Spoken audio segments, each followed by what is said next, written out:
বিষ্ণুপুর বাঁকুড়া জেলার অন্যতম পর্যটন কেন্দ্র এবং ঐতিহাসিক শহর। জয়পুর ফরেস্ট এবং তালডাংরা ফরেস্টের মধ্যে অবস্থিত বিষ্ণুপুর শহরের প্রাকৃতিক সৌন্দর্য দীর্ঘকাল যাবৎ পর্যটকদের আকর্ষণের কেন্দ্রবিন্দু হয়ে আছে।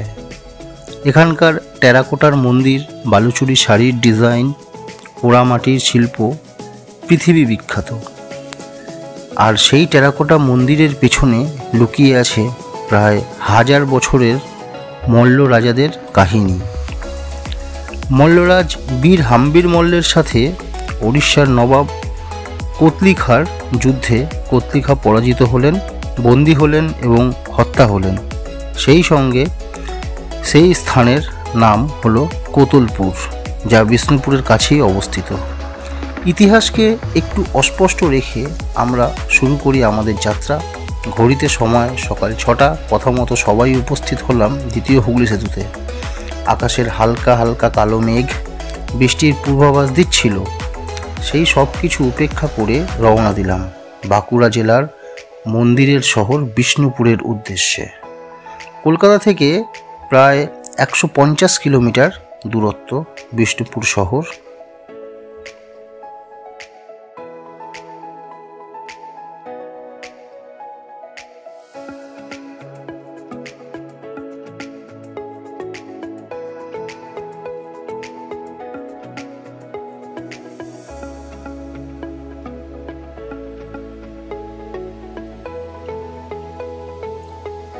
সে যুগে বাঁকুড়া ছিল দুর্গম স্থান। বাইরে থেকে পাথর এনে মন্দির নির্মাণ সম্ভব ছিল না, তাই মাটি পুড়িয়ে রামায়ণ মহাভারতের কাহিনী নকশা এঁকে শুরু হয় টেরাকোটা মন্দির নির্মাণের কাজ।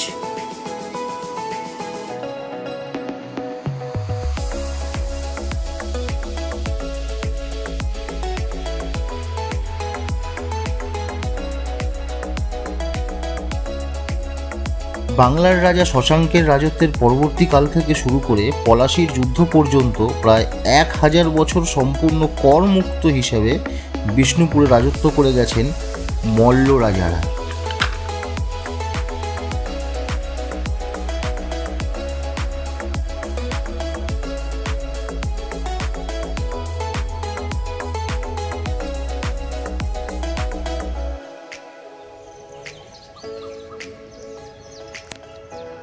মল্ল কথার অর্থ কুস্তিযুদ্ধ।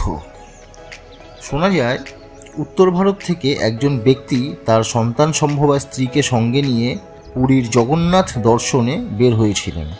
পথে লাউগ্রাম অঞ্চলে এক জঙ্গলের রাস্তায় তার পত্নীর প্রসব বেদনা ওঠে।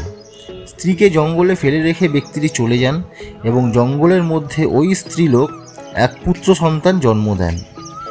জঙ্গলের কাঠুরিয়ারা সেই পুত্র সন্তানটিকে লালন পালন করেন। পরবর্তীকালে এই পুত্র সন্তানটি নাম হয় রঘুনাথ সিংহ। তিনি মাত্র 15 বছর বয়সে মহা কুস্তিবীর হয়ে ওঠেন এবং সেনাবাহিনীতে সেনানায়ক হিসেবে যোগ দেন। তৎকালীন জয়পুরের রাজা রঘুনাথ সিংহের প্রতি সন্তুষ্ট হয়ে লাউগ্রাম উপহার দেন এবং রঘুনাথ সিংহ আদি মল্ল নাম নিয়ে সিংহাসনে বসেন। প্রায় 33 বছর রাজত্ব করেন। হিন্দু দেবতা বিষ্ণুর নাম অনুসারে এই অঞ্চলের নাম হয় বিষ্ণুপুর। মল্ল রাজাদের রাজত্বকালে এখানে বহু টেরাকোটা মন্দির তৈরি করা হয়।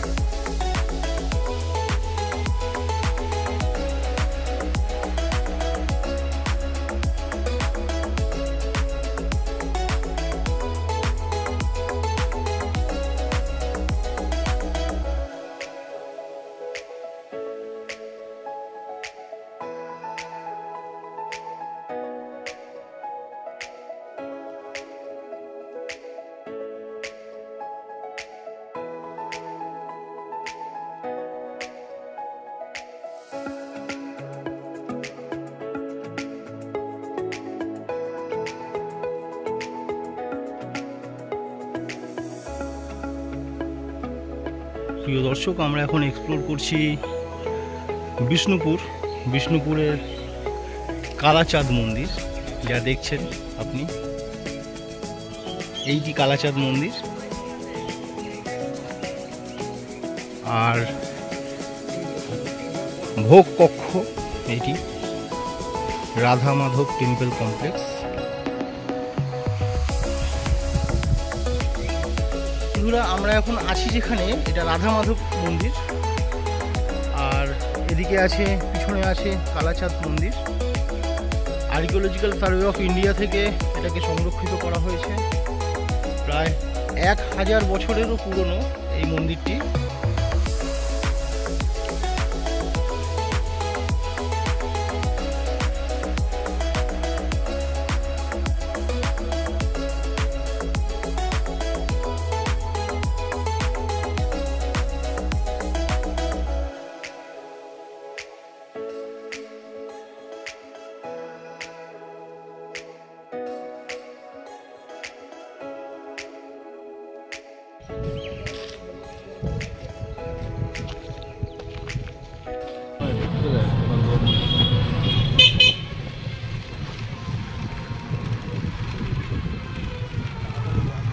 মন্দির নগরীতে রয়েছি বন্ধুরা, আর এক্সপ্লোর করছি আমরা জোড়বাংলো মন্দির, যা দেখতে পাচ্ছেন।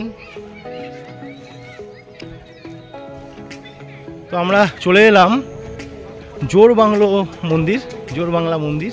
যাই হোক, এখানকার যা কাহিনী বলছে, 1655 সাল রঘুনাথ সিংহ, যার নাম আদি মল্ল নামে বিখ্যাত, তিনি এটা প্রতিষ্ঠা করেছিলেন এই জোড়বাংলো মন্দির।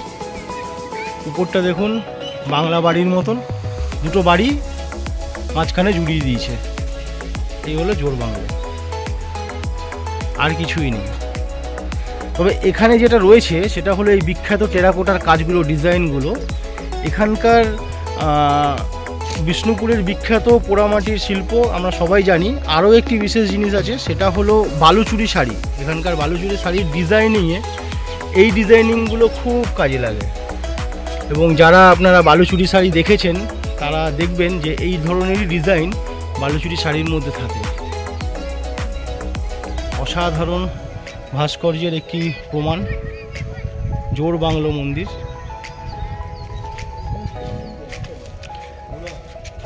মন্দির নগরীতে তো চলে আসলাম বন্ধু আরও একটি মন্দির, এর নাম হলো মৃন্ময়ী মন্দির।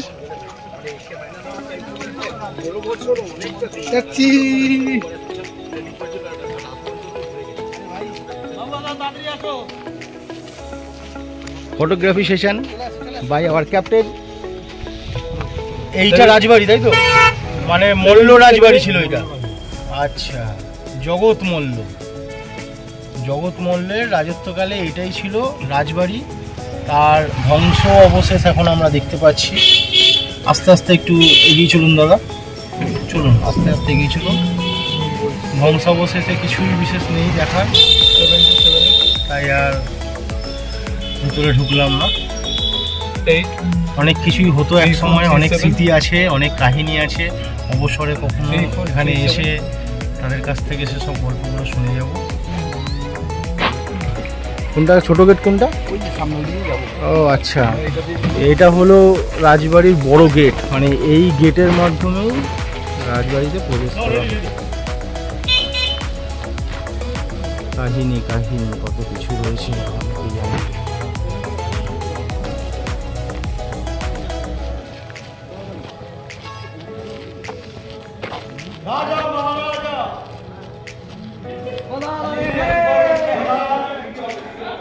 হলো রাজা জগৎ মল্ল কি জয়।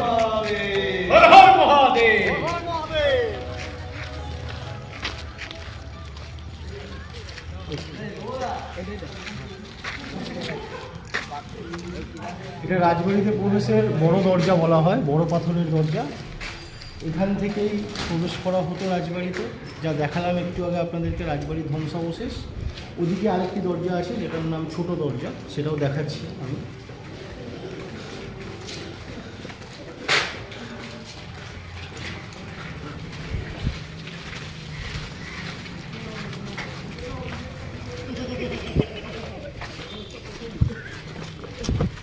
এইটা ছোট দরজা রাজবাড়িতে প্রবেশে, আর ওদিকে দেখালাম আমি বড় দরজা। এই যে সামনে যেটা দেখতে পাচ্ছেন এটা একসময় তো খাল কাটা ছিল, এবং এই খালের মধ্যে কুমির বা অন্যান্য মাছ ফাছ এগুলো রাখা থাকতো সিকিউরিটি পারপাসে। তো এখান থেকেই মেল প্রবেশদ্বার ছিল রাজবাড়িতে, যারা রাজবাড়িতে প্রবেশ করতো।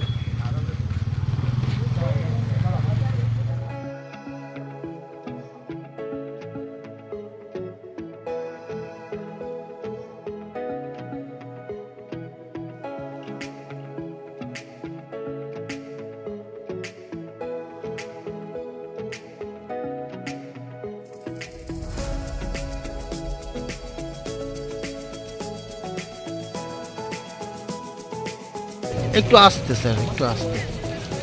এইটা হলো লালজি মন্দির, তাই তো দাদা? যা দেখতে পাচ্ছেন লালজি মন্দির, আর এটা আন্ডার কনস্ট্রাক্টেড এখনো, মানে আন্ডার কনস্ট্রাক্টেড বললে ভুল হবে, এটা রিনোভেশন হচ্ছে।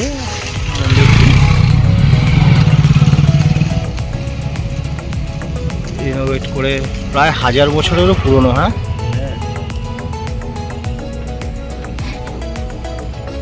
দারুণ দারুণ।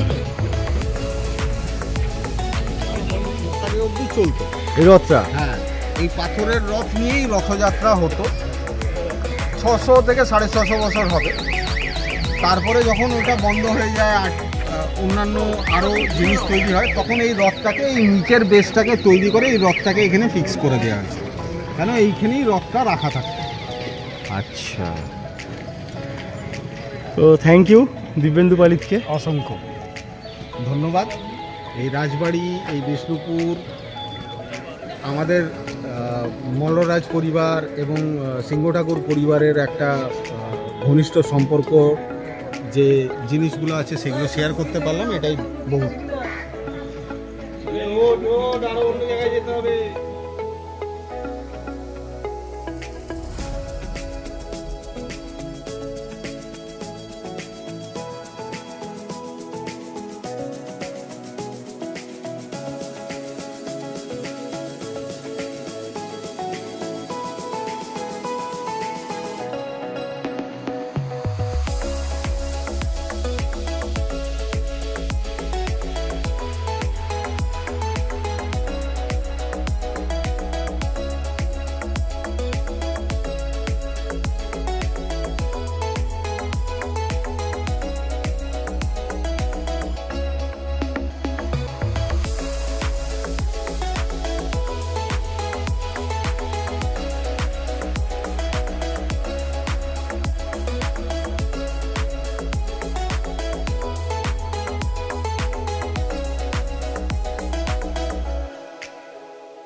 বিষ্ণুপুরের আরেকটি স্থাপত্য হলো গুমঘর।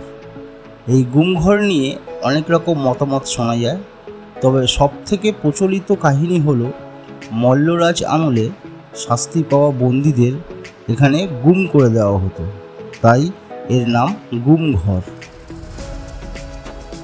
দলমাদল কামান, দলমর্দন থেকে এসছে দলমাদল।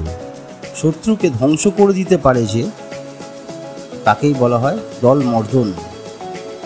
লোহার তৈরি এই কামানটি মল্ল যুগে ব্যবহৃত হতো। শিল্পী জয় কর্মকার এই কামানটি নির্মাণ করেন।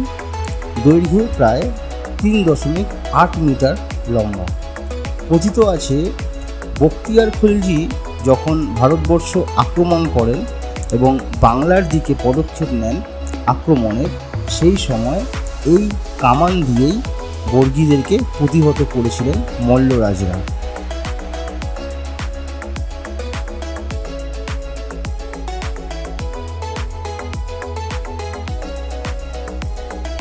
শ্যামরাই মন্দির বানানো হয়েছিল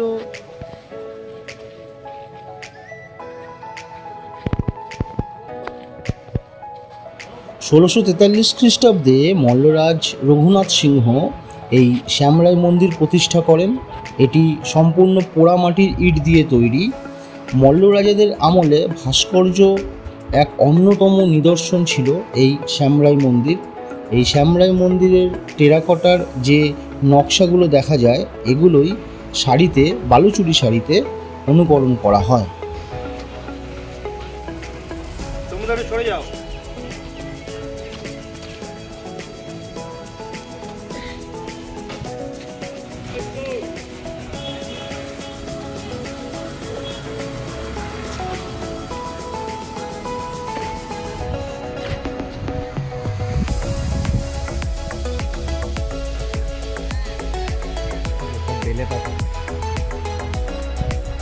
স্টক পাথর বলে এটাকে,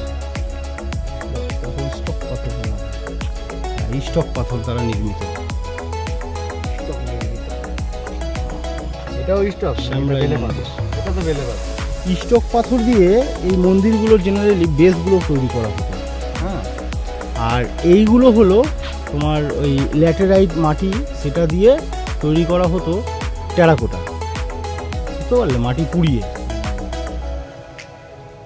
মানে এই মূর্তিগুলো বানানো হতো, বানিয়ে তারপর এগুলোকে পোড়ানো হতো কাঁচা মাটিতে দিয়ে, তারপরে টাইলসের এমনিতেই ইট হয়ে যেত। না ইট হয়ে যেত তো, মাটি পোড়ালে তো ইট হয়। এবার ইটের মধ্যে যদি এরকম ডিজাইন করা হয় সেটাকে পোড়ালে তো সে ইটই হবে, কিন্তু ডিজাইন করা ইট, বুঝতে পারলে।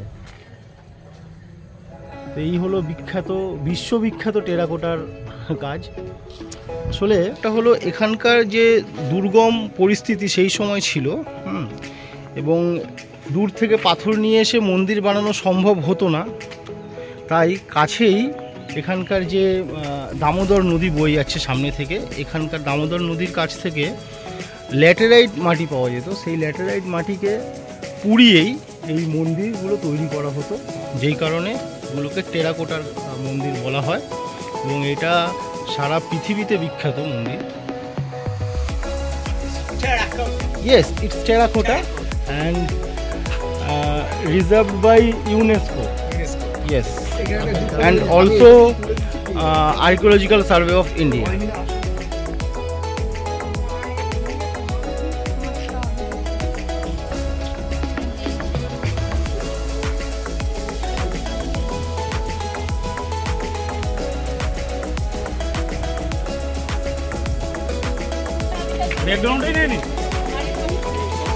এই হলো বিখ্যাত পোড়ামাটির শিল্প বাঁকুড়ার। কত কিছু রয়েছে দেখুন, কত কিছু রয়েছে। বাহ,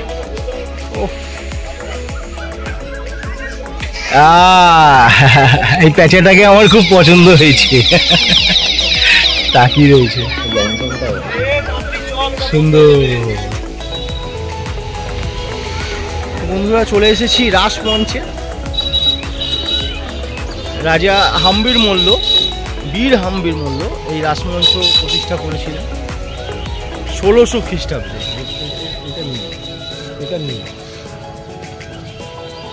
এখানকার তথ্য যা বলছে দেখুন, এখানে কিছু তথ্য দেওয়া আছে। আর্কিওলজিক্যাল সার্ভে অফ ইন্ডিয়ার দ্বারা এটি সংরক্ষিত। ল্যাটেরাইট পাথরের ভিত্তিবেদির উপর স্থাপিত এই উন্নত মানের বর্গাকার কাঠামো সৌধটি স্তূপ দ্বারা নির্মিত। যা লেখা রয়েছে দেখতেই পাচ্ছেন।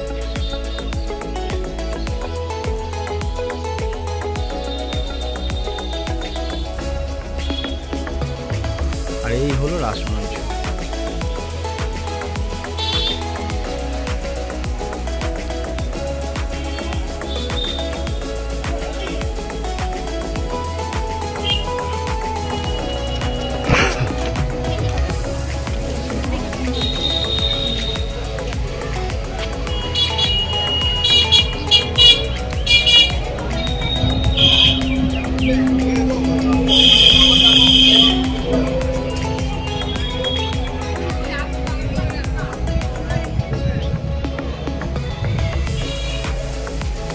অসাধারণ সুন্দর ভাস্কর্য শিল্পকলার এক নিদর্শন রাসমঞ্চ। 1600 খ্রিস্টাব্দে রাজা বীর হাম্বির মল্ল তৈরি করেছিলেন এই রাসমঞ্চ। এখানে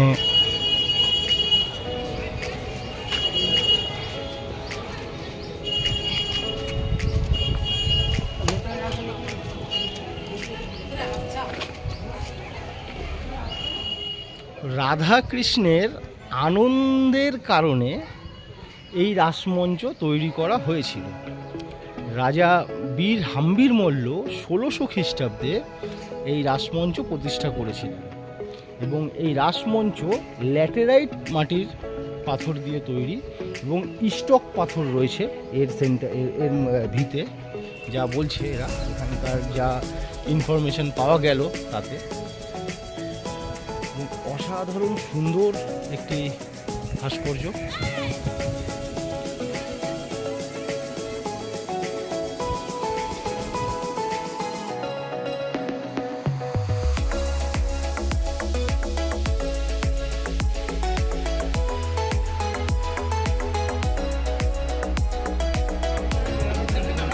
মানে খুঁজতে হবে, আমি লুকিয়ে পড়বো, তুমি খুঁজবে, তাই তো? তাই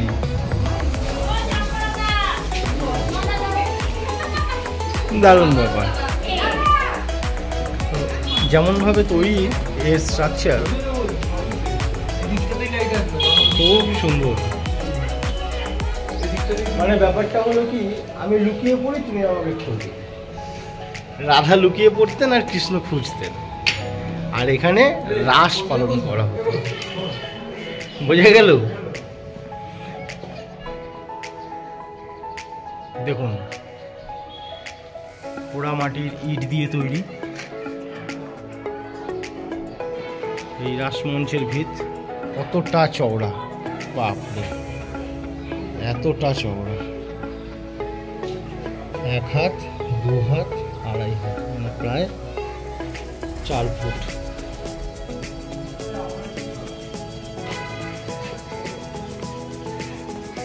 আসলে মেইন রাসমঞ্চটা থেকে কোথায়, চলো দেখি।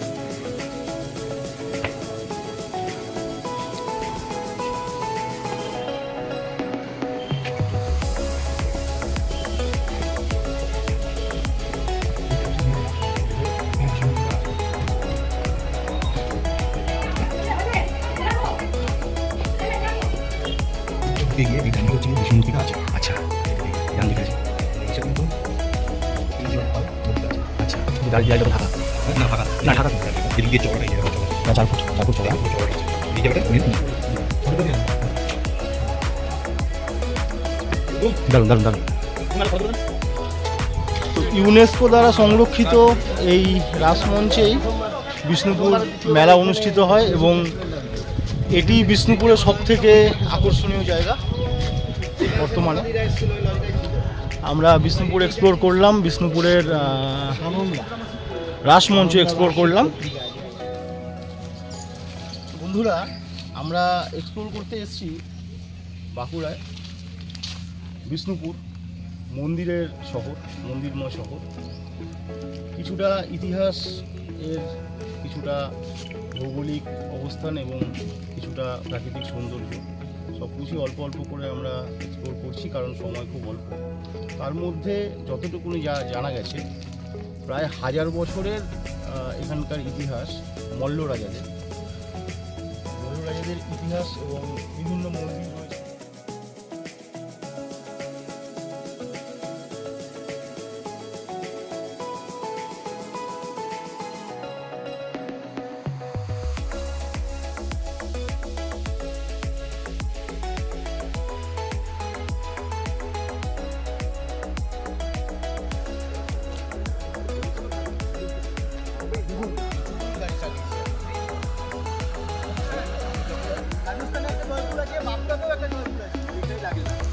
আমি কিচ্ছু লাগাইনি, এটাই লাগাবো না।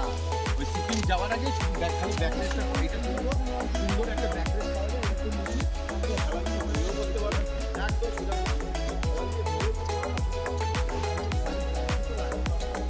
জানা যায় মা বয়সন্ধির নাম অনুসারে এই জায়গার নাম জয়পুর জঙ্গল। হ্যাঁ,